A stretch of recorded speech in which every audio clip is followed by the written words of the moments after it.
When your dream renovation includes a private office space, but the sunroom isn't permitted, you know we're in for a wild ride. And when a car crashes through your storefront just before your grand opening, it's more than just a design emergency. It's a full-blown crash course. For sure. Hi there, I'm Shari, and this is my BFF Rhonda. And welcome to Designing Bitches. This podcast is for women and brave men who eat, sleep, and breathe interior design and recognize their addiction to HGTV. Whether you're rearranging your living room for the 12th time or here to justify another home goods spree, you're in the right place. Let's talk design, disasters, and all the beautiful chaos in between. We meet Madison, a mom of 3 who's juggling life, unfinished home projects, which I can totally relate to, and some serious health hurdles. She's basically a superhero without a cape. And lucky for her, Chelsea and Cole show up just like the home reno Avengers, even with their own store opening chaos looming. This week, we're diving into the season 3 premiere of Down Home Fab, where Chelsea relates to Madison's journey as a former teen mom and delivers a makeover that's equal parts heart and high style. We've got thoughts on kitchen finish choices, home office miracles, and the power of slat walls. Plus a few spicy takes on what the heck is with the weather in Sioux Falls, South Dakota. So grab your drink of choice, besties, and join us for the kickoff of another season of Midwest Glam DeBoer style. So I thought this episode should have been titled Nothing's Easy. Because that felt like the energy they're trying to convey with opening the store and running a house with 4 kids. And one of those kids is learning to drive and the other one's sick, by the way. And speaking of driving, someone drove through the plate glass window of the store. And while we're at it, let's work on a remodel for a single mother who bought a house with an unpermitted add-on falling off the foundation. Yeah, well, I felt like they already had all of this stuff on their plate, but the reason they took this job with Madison is because Chelsea really related to her and and it almost seemed like she felt like I can't really say no. Did you ever see her on Teen Mom? Did you ever watch Chelsea on Teen Mom? No, I'm a reality show junkie, but I never watched 16 and Pregnant or Teen Mom. You know, I'm not a reality TV watcher. And if I ever saw any clips of 16 and Pregnant, it was usually a crying baby, a teen mom looking like a worn out dish rag. I wouldn't. Her own mom in the background looking like she can't believe this is her life now. And the baby daddy either driving off or sitting on his ass playing video games because there just ain't no jobs out there. So it was really just too uncomfortable. Too uncomfortable for me. Yeah. So. I'll tell you what, though, on the funnier side, Chelsea's support for Cole's porn stash is so cute. Yes. And Cole, when he talks later in the episode about how mustaches are trending, you know, he's actually right. They are. Are they? I'm still not a super fan. I like a clean shaven Cole better, but I just thought that was so cute when she's like, ooh. Well, you know, you got to keep that relationship alive and exciting. I also thought as they're going through the house that Madison did a great job of building that bench. I don't know, I'm the greatest at starting a project and not finishing it, or thinking I can do anything, and then I reach a point where I really don't know what I'm doing. But she finished that project. It looked really good. And I love that they used that as inspiration for the ultimate bench that goes in there. I was really impressed when she said she built that desk, because to me, that's next level, right? That's something I would never even consider trying, as opposed to painting cabinets or hanging up wallpaper, right? Those are things that I feel comfortable with. But when she said, I built that bench, I honestly was like, wow. Get out. Yeah, get out. The thing that's weird to me in this episode is that they rarely discuss specific budget numbers. They never talk about an initial budget. That's a good point. And as I was thinking about it, you know, we talk about quote unquote HGTV math, but honestly, it's a double-edged sword. If they talk about it, we just have all kinds of comments about how much we think those spaces and items really cost. Yeah, how bad it is. Yeah, and if they don't, we're questioning that too. Yes, good point. They do show some of the numbers later, like the removal of the sunroom was $6,600 or something like that. But I couldn't remember from previous seasons if the budget discussion was more I'd have to go back and look. Yeah. And I don't know, but certainly for this episode, they really didn't talk a lot about budget numbers. Yeah, that's a good point. And I guess, we can't be pleased, right? If they give them to us, we criticize them. And if we don't, we want to know how much things cost. So I did like that Chelsea immediately bonded with the client as she was a single mom. And that reminded me of you, Shari, because you said in previous jobs, whenever a single mom trying to get their degree at night, you would immediately bond with them. Like you would immediately be on their side, want them to succeed. And I felt like Chelsea was doing that when she was saying, if you're successful working in this fill in the blank crappy office. Yeah. Imagine how good you'll be with a nice office. Like it felt like a little cheerleader for her. I just love that. Yeah. She wants her to succeed. And again, although we're going to probably talk about this later, that I think the timeline is maybe not the real timeline. And, it's got to be pretty egregious when I, who never questioned anything about reality TV and thinking things that make me go, Yeah. I also like that in this episode, they were dealing with a lot of realities. Yeah. They can't make the kitchen bigger because of the prohibitive cost of moving stairs. So the kitchen and the breakfast nook have to stay where they are. Is what it is, yes. Yep. And they want to use the sunroom to create Madison's office. But as it turns out, that's unpermitted space, looks a little dangerous. The cost of actually getting it up to code would be more than it's actually worth keeping. I totally feel for somebody who has to pay money for less space. Yeah, and I was thinking like, oh my God, how awful when the client hires you to make pretty spaces. Mm-hmm. And pretty much the first thing you're telling them is that you have to destroy the sunroom and make your home smaller. Yes, before they even start to make anything Your pretty. Office is now a closet. I'm sorry. Yeah. Mm-hmm. I imagine that must be really hard to swallow. But Cole did mention, oh, by the way, this does increase the value of your house because your unpermitted room that's falling up the foundation is no longer, I don't think you could sell a house like that. And part of me questioned how she bought a house like that. I question that a lot too. Yeah. Wouldn't an inspector come in and say, no, this is not permitted? I feel like they should, but I certainly think that there's a lot of times when that doesn't happen. Okay. Well, we see it a lot on Tark's flips, right? That they come in and it's not. But he does no inspections. Yeah, exactly. Like that's part of how he helps get cash these sale. deals. Yeah. Yeah, cash sale's the only one that can do that, right? So maybe she paid cash. I don't know. And then they they do demo the sunroom and they get rid of it, which seemed like that was a good thing. But then they worry about, because there's kind of a hole in the dirt by where one of the posts is. Manufactured. And when they said their ground freezes to a depth of 42 inches. Yeah. I actually looked it up where I live. Like, what is the frost depth? Yeah. And here it's 24 inches. And where you are, I would have thought 0, but actually it says it's 18 inches. And I'm like, that's got to be a soft 18 inches. Because there's no never way. Happened. Come on. I actually get real winter. I actually get a real winter. And I don't know, you guys don't really. But what a sigh of relief when that footing ends up being to code. Yeah, I felt like that was a little bit of the manufactured drama, which I don't know they really needed for this episode, given all the other things happening in the background with their store. But it did feel really real to me in that a lot of people go into, I want to make these things pretty in my house. So, for instance, I'll use my house as an example. It's 30 years old. Yeah. And there are things where code has changed. And if I make a big change, I have to bring everything up to code. And so you think something's going to be simple, right? Yeah. We'll use Joanna's term. It's going to be a little mini Rennie. And holy, you know what?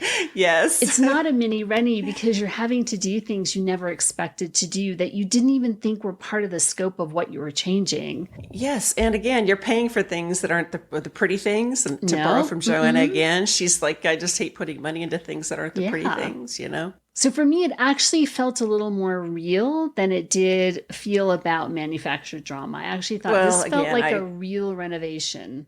Because this was a slab, I assumed that part was built to code. But you're right. Maybe the house was old and not built to code. Either way. I also really felt Chelsea on how small projects grow into something bigger. Yes. All my projects seem to go that way. And I think it's actually just my dysfunction. That where I start out with something that could be simple, and I decide it's a Rubik's Cube, and before I can do that, I have to do this, and before I can do this, I have to do this other thing, and I maybe make it more difficult. It might just be my dysfunction on why things grow bigger. Or just circumstances. Well, if I do this, I have to fix this. And, you know, again, we've both been in that situation where just wanting to hang wallpaper ends up being, you know, a major project with the house, right? I also wondered which came first, this episode with Cowboy Contemporary or Rock the Block's Cowboy Contemporary. I wondered the same thing. Did she try that out on Rock the Block and went, this fits. Yeah, I really like this, because she's talking now about this is her style, right? This is her identity is now Cowboy Contemporary. And she describes it as rich, warm, rugged, and edgy, which she never did on Rock the Block. So I have a feeling that she had time to think about, what does Cowboy Contemporary actually mean? Yeah, because I don't know when this episode was filmed. It's supposed to be like in the spring, which would kind of make sense. Like they did Rock the Block last fall. Yeah. And I feel like that this episode was probably done this year. So it kind of makes sense she would have refined it. This episode, for the first time, also made me think about Joanna Gaines. Me too. I put her down in my notes. I think of all of the couples who've come after Chip and Joanna and how much HGTV has wanted to recreate that magic. Yes. With people like Aaron and Ben, Jenny and Dave Mars, Egypt Sherrod and Mike Jackson. Yep. But these two, Chelsea and Cole, actually remind me the most of Chip and Joanna. Chelsea's more serious. Cole's a little bit goofy. Yeah. But Chelsea also has a definite point of view with her design that is not mainstream. Yeah, agreed. And Joanna was not mainstream when she started initially. out. Yeah, Nobody was talking about modern farmhouse. Cole tries to be a design assistant, and Chelsea shuts him down. They're focused on parenting and live on a farm. Cole calls theirs a hobby farm. I don't know what the difference is. Maybe a working farm versus a... But I'm assuming even for Chip and Joanna, like that's a hobby farm. Yeah, no, they said their animals are pets. So. Yeah. We just need to see Chelsea having a late night doing the installation while Cole brings the kids and food over. Some pizza.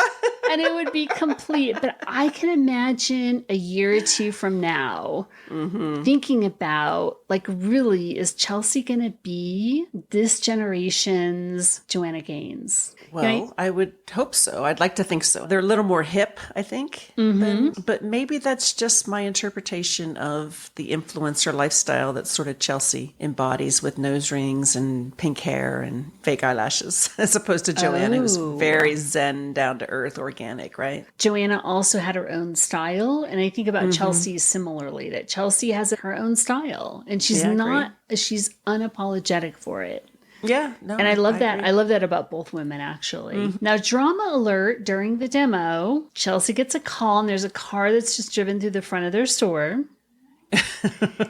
And just to point out, it's clearly full spring summer when Cole races to the store, because we'll talk a little bit more about weather later on.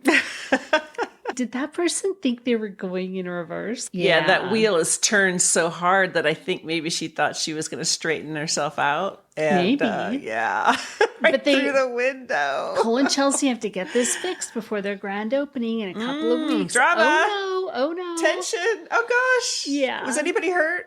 No. And when Chelsea's cleaning up and she's surprised about how far the glass went, I can totally relate, because I had a picture fall the other day and I still am finding pieces of glass where I swear I've cleaned it all up. Luckily, nobody was injured. Anyone who's ever dropped Pyrex, good point. You find it years later, right? Like, how did this piece get over here? What the heck, right? So yeah, I'm imagining a giant window like that is certainly... P.S. Their store is right next to Starbucks, so I'm totally in. I would totally be a customer there for sure. I bet that got fixed right away. I was really glad to see their success at that grand opening, or at least what HGTV wanted us to think was a success, right? Like all those people in there, really? Yeah.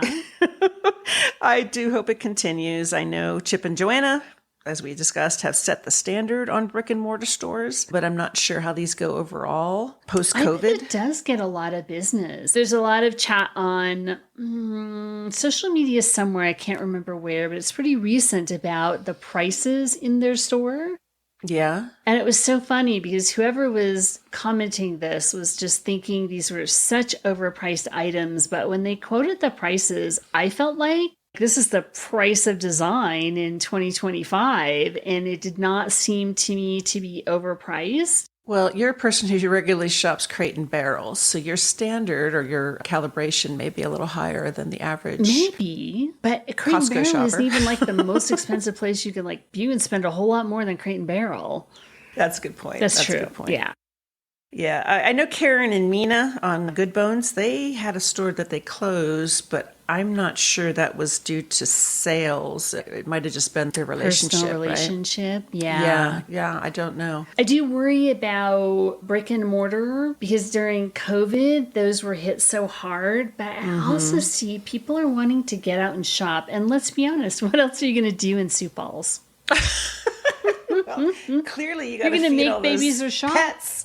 You got to feed all those pet cows. She does have her own flooring line, I guess. Yeah. Yeah, and then she has her wallpaper line. Yeah. Lots of elk that Shari loves. I wouldn't put on Other my favorites. wall, but I love that that's her niche with this cowboy contemporary. It is. It fits perfectly in that. And they have a lifestyle brand called Aubrey Says.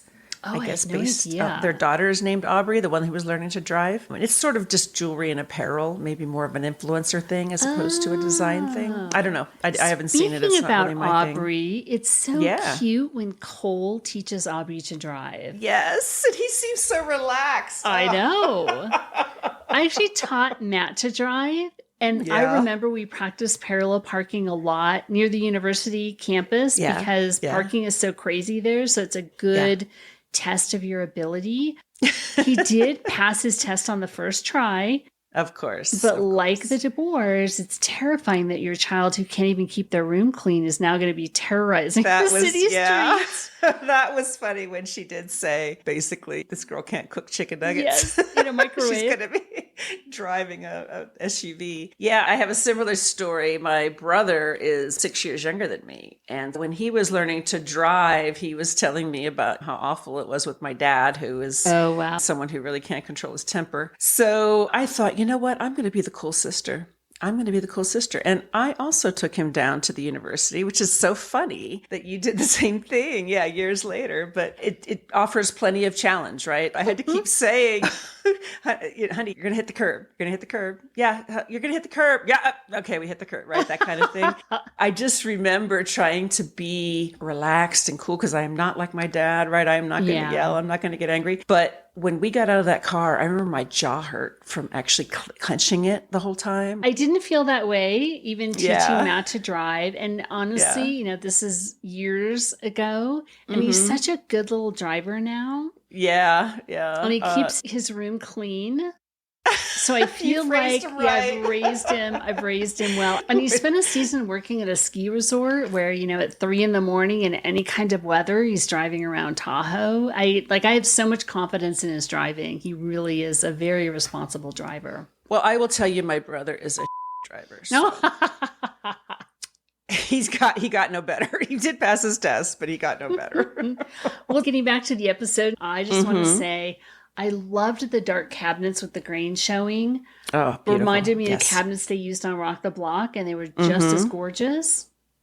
I will tell you that my original cabinets I picked for this house were very similar to that. That sort of rough black cabinet is what I originally picked. And then, of course, the builder called and said they're no longer working with that cabinet company. So I had to switch to my dark brown. But I do in my office have some very similar IKEA, much cheaper versions of those dark cabinets, those dark rough cabinets with the flat face. I just think they're lovely. And they're modern, right? They have a very modern feel to them. Yeah. Well, it was nice. They actually showcased the brand in this case. I'm assuming they got a discount, but it's a company called Showplace Cabinetry. Yes. It's a national brand, but they're located in South Dakota. So again, it was America. that kind of tie back to things that Joanna would do, and that was using local businesses. Yes. And they make beautiful cabinetry.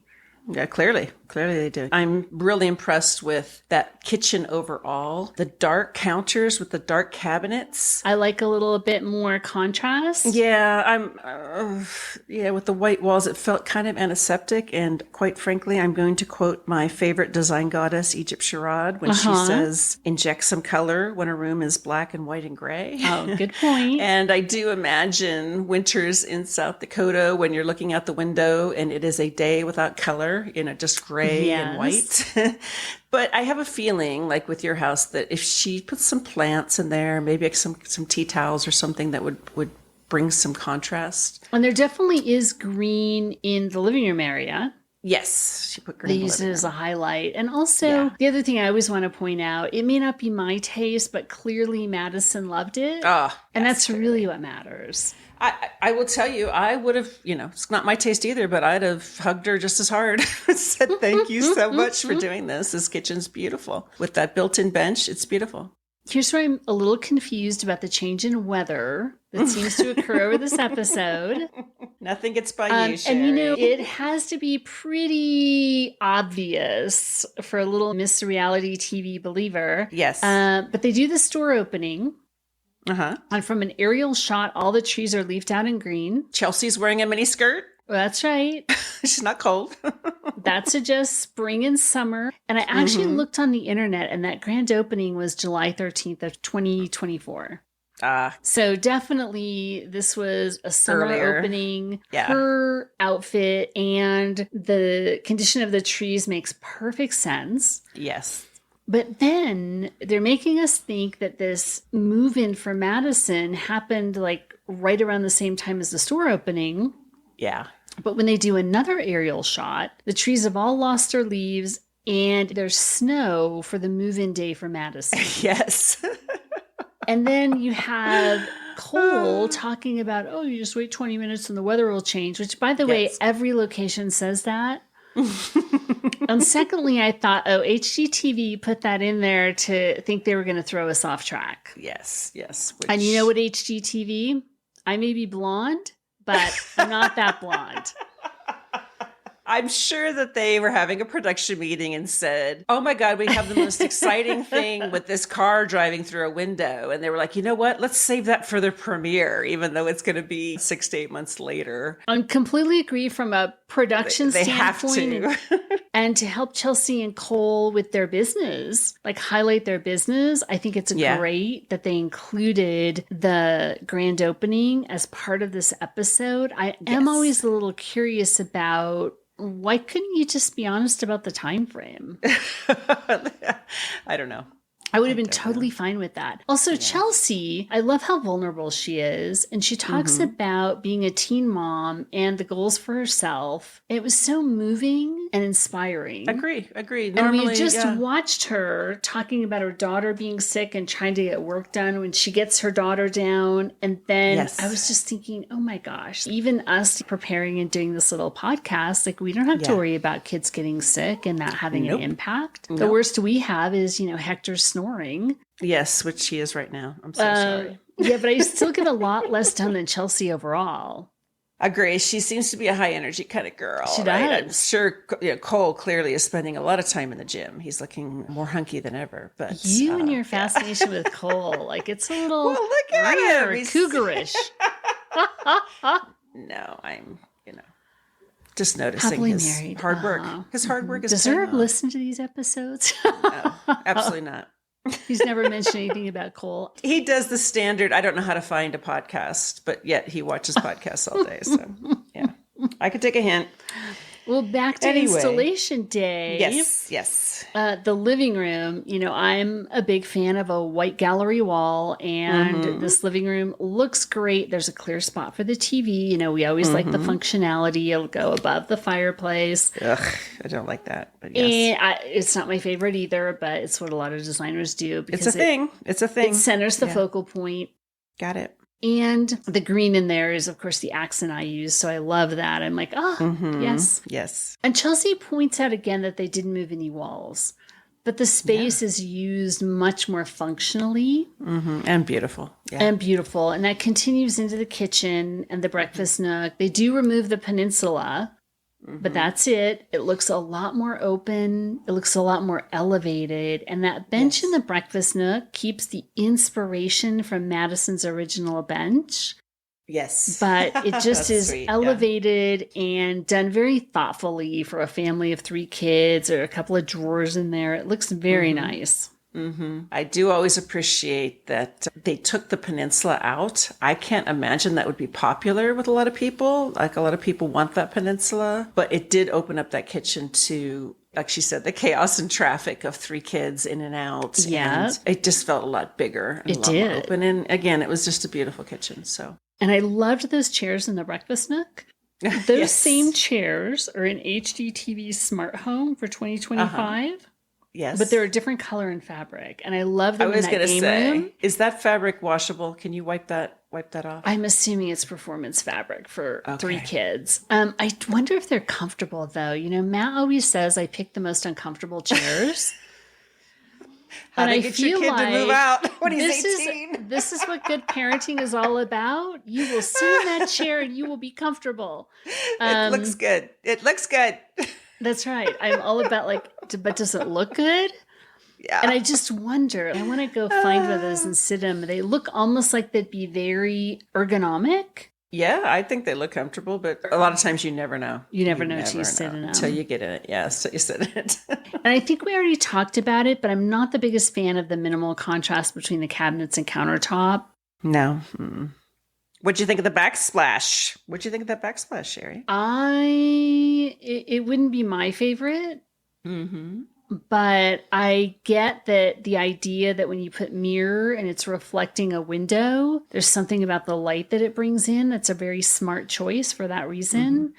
And I do think it very much fits with Madison's vibe. Yeah, I didn't really care for it because when it's such a dark kitchen, like it didn't stand out. I barely noticed the backsplash, to be quite honest, other than she mentioned it. I thought it was interesting, like she didn't let Madison pick a backsplash. That sort of feels like kind of the cool part about having a designer is having some things offered to you where you get to pick if you like. Well, I wonder though, is that actually true? Or good point. Is it just something we don't see? And they only used it in the mom hub. I don't think they actually put backsplash in the other areas of the kitchen. Yeah, like I said, I didn't even notice it really, to be quite honest, until you mentioned that was that mirrored backsplash. The mom hub is the gimmick because the whole kitchen is the mom hub, let's face it. Good point. She's got the sink and she's got the oven and stove or countertop too. She's going to make her kids sit down on those uncomfortable chairs and... They're like, I can't wait till I'm 18 and I can move out. get a comfortable desk chair. Matt's like, I'm gonna at least have a comfortable chair. He's probably office? really weird with his girlfriend now and the chairs in their house. No, you know what's funny is that when they moved into their last townhome, she had a chair that she'd had forever that literally was one of those wood ladder back chairs. Okay. Can you imagine a more uncomfortable chair? No, there's for your not. Desk? Yeah. And I joked with them about Matt is the king of don't make me use these uncomfortable chairs. But here she had this chair that was probably even worse than the desk chair I had for him before. Because mine, of course, was from West Elm. Yes. But it didn't have arms because it went with everything else.